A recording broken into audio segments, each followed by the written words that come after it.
कारण साफ था।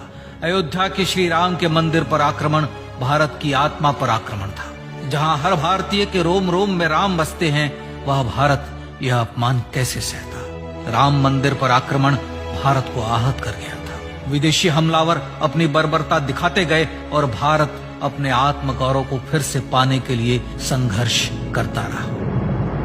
भारत रामलला के जन्म स्थान पर बाबर के नाम पर बने एक ढांचे को देखता और उसे हटाने का संकल्प लेकर शक्ति संजोया करता। हिंदू समाज आत्मसम्मान के रण में डटा रहा और लगातार हमलावरों द्वारा बनाए गए बाबरी ढांचे को हटाने के लिए लड़ता रहा। सरयू कई बार रक्त से लाल हुई। कभी स्थानीय शासकों ने तो कभी साधु संतों और राम भक्तों ने राम जन्मभूमि की मुक्ति के लिए अपने प्राणों की आहुति दी। 74 बार युद्ध हुए। हम कुछ मोर्चे हारे, पर रण जीतने का संकल्प कभी कम नहीं हुआ। हिंदू समाज तलवारों से रक्त रंजित हुआ, पर उसने हार नहीं मानी। उसका संकल्प अजेय था। 15 अगस्त 1947 को देश की आजादी के साथ सैकड़ों सालों से चले आ रहे इस संघर्ष में नई ऊर्जा और एक नया मोड़ आया। अचानक 23 दिसंबर 1949 को बाबरी ढांचे में श्री राम लला प्रकट हुए। हजारों राम भक्त दर्शन के लिए उमड़ पड़े।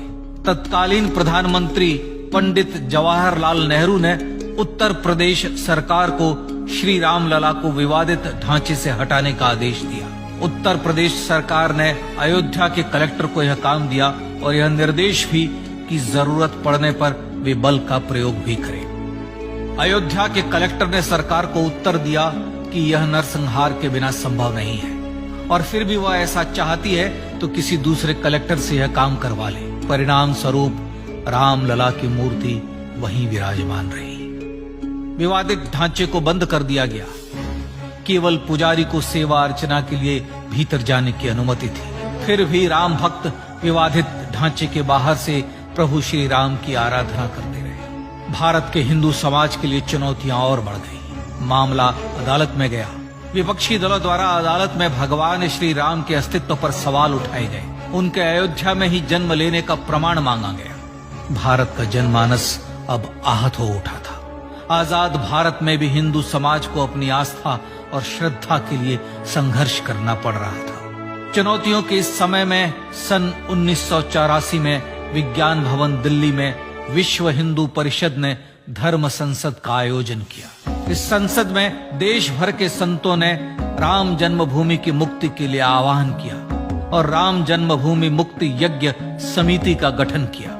धर्म संसद ने राम जन्मभूमि की मुक्ति और वहां भगवान श्री राम के भव्य मंदिर बनाने के भारत के जनमानस के संकल्प को फिर से दोहराया। विश्व हिंदू परिषद के नेतृत्व में मंदिर निर्माण के लिए पूरे देश में अभूतपूर्व आंदोलन की शुरुआत हुई। श्री राम जन्मस्थली मुक्ति यज्ञ समिति के साथ देश भर में राम जानकी की रथ यात्राएं निकली। राम लीलाओं में राम कथा के माध्यम से भारत का आम जन फिर से जुटा।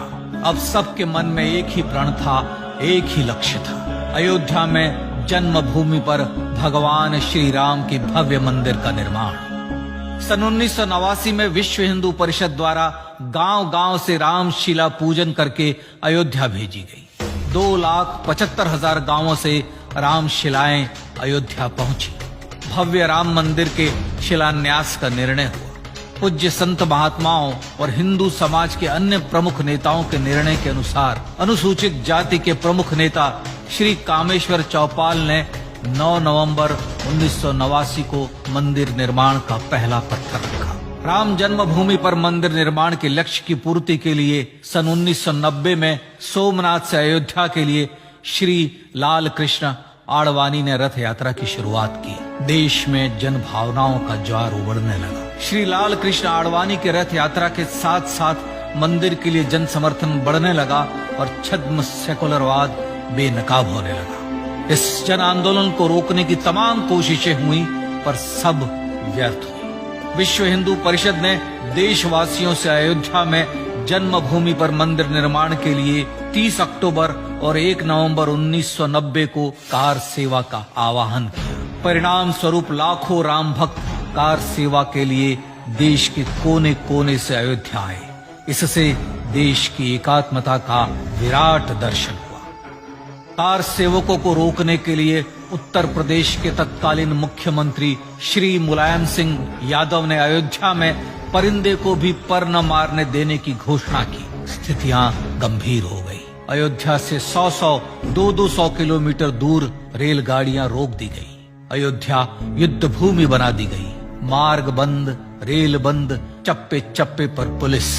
अयोध्या सैनिक छावनी में बदल गई। राम नाम पर ऐसी पाबंदी कि अर्थी ले जा रहे लोगों तक को रोका गया, क्योंकि वे राम नाम सत्य कह रहे थे। लेकिन सैकड़ों किलोमीटर की यात्रा कर कार सेवक अयोध्या पहुंचने लगे। राम के गीत गाते, होठों पर हंसी और पांव में छाले लिए राम काज के लिए राम भक्त देश विदेश से अयोध्या पहुंच ही गए। कार सेवकों पर गोलियां चली। अनेक कार सेवक शहीद हुए। आजाद भारत में जन्मभूमि पर राम मंदिर के लिए कार सेवकों ने फिर एक बार अपना बलिदान दिया, पर कार सेवकों ने विवादित ढांचे पर भगवा फहरा ही दिया और इस तरह कार सेवा सफल हुई। श्री राम जन्मभूमि आंदोलन ने भारत की सुप्त आत्मा को झकझोर कर जगा दिया था। विश्व हिंदू परिषद ने फिर एक बार 6 दिसंबर 1992 को कार सेवा का आह्वान किया। राम भक्तों को कार सेवा करने देने के लिए अदालत में प्रार्थना की गई, पर अदालत ने कोई निर्णय नहीं दिया। परिणाम स्वरूप बौद्ध, जैन, सिख, स्वामीनारायण संप्रदाय, गायत्री परिवार, हर पंथ मत विचार के हिंदू एकत्र हो गए। छूत अछूत का भेद मिटा, जाति की पहचान मिटी। हम सब हिंदू, हम सब सिंधु बन गए। राम सिंधु में ज्वार उठा और देखते ही देखते 6 दिसंबर 1992 को श्री राम जन्मभूमि से बाबरी ढांचा सदा के लिए हट गया।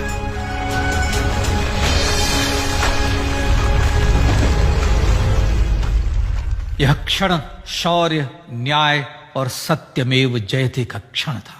यतो धर्मस्ततो जय का क्षण था। पर संघर्ष की गाथा यहां जाकर भी नहीं रुकी। छद्म सेकुलरवादियों द्वारा भारत और भगवान श्री राम के इतिहास को झुठलाने के लिए अदालतों में चुनौतियों का सिलसिला चलता रहा, जो 1950 से चल रहा था। हिंदू सिखों के बीच से गुजरते हुए भगवान श्री राम का दर्शन करने के लिए विवश थे। यह स्थिति थी आजाद भारत में श्री राम और राम भक्तों की। पर सत्य को तो जीतना ही था। आखिरकार देश के सर्वोच्च न्यायालय के 5 जजों की खंडपीठ ने 9 नवंबर 2019 को ऐतिहासिक निर्णय दिया और यह कहा कि अयोध्या जन्मभूमि परिसर की पूरी 67 एकड़ भूमि रामलला की। और न्यायालय ने भारत सरकार को जन्मभूमि पर मंदिर बनाने के लिए एक ट्रस्ट बनाने का आदेश दिया।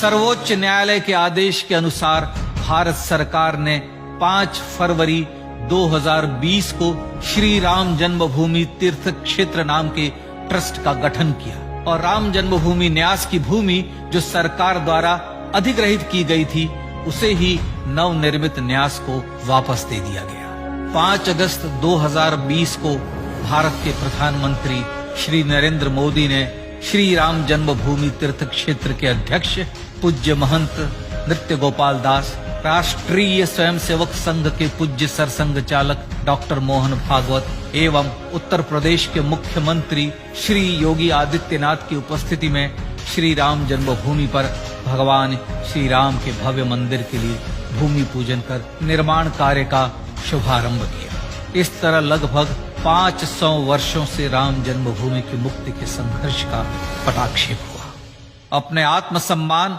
और राष्ट्रीय अस्मिता के लिए इतना लंबा संघर्ष विश्व के इतिहास में बेजोड़ है। श्री राम भारत की आत्मा, भारत की परिभाषा, हमारे राष्ट्रीय आदर्शों और जीवन मूल्यों के प्रतिनिधि मर्यादा पुरुषोत्तम हैं, जो हर हिंदू के होठों पर जन्म से मृत्यु तक रहे। बस यही हर हृदय में प्रार्थना होती है। राम भारतीय राष्ट्रीय स्वाभिमान और आसेतु हिमालय से समुद्र पर्यंत तक जन जन को एकात्मता के बंधन में बांधने वाले रक्षा सूत्र है। अयोध्या स्थित श्री राम जन्मभूमि पर बाबर का हमला वास्तव में भारत के स्वाभिमान और राष्ट्रीयता पर हमला था। प्रधानमंत्री श्री नरेंद्र मोदी द्वारा श्री राम जन्मभूमि पर राम मंदिर का पुनः निर्माण न केवल बाबरी मानसिकता का पराभव है, बल्कि संपन्न, सुखी, सुसंस्कृत, सर्वशक्ति संपन्न स्वराष्ट्र का सूर्योदय भी है। यह उस राम राज्य की दिशा में वह कदम है जिसकी अभिलाषा राज राजेंद्र चोल, कृष्णदेव राय, छत्रपति शिवाजी महाराज से लेकर महात्मा गांधी तक ने की थी। अयोध्या में जन्मभूमि पर भगवान श्री राम का मंदिर न सिर्फ राष्ट्रीय गौरव होगा, बल्कि वह श्री राम के आदर्शों का राष्ट्र मंदिर होगा। अब वह महान संकल्प पूरा होने जा रहा है। आइए इस राम यज्ञ, राष्ट्र यज्ञ में जिन ज्ञात और अज्ञात भारतीयों ने अपनी आत्माहुति दी है, उनका पुण्य स्मरण कर उन्हें श्रद्धांजलि दी।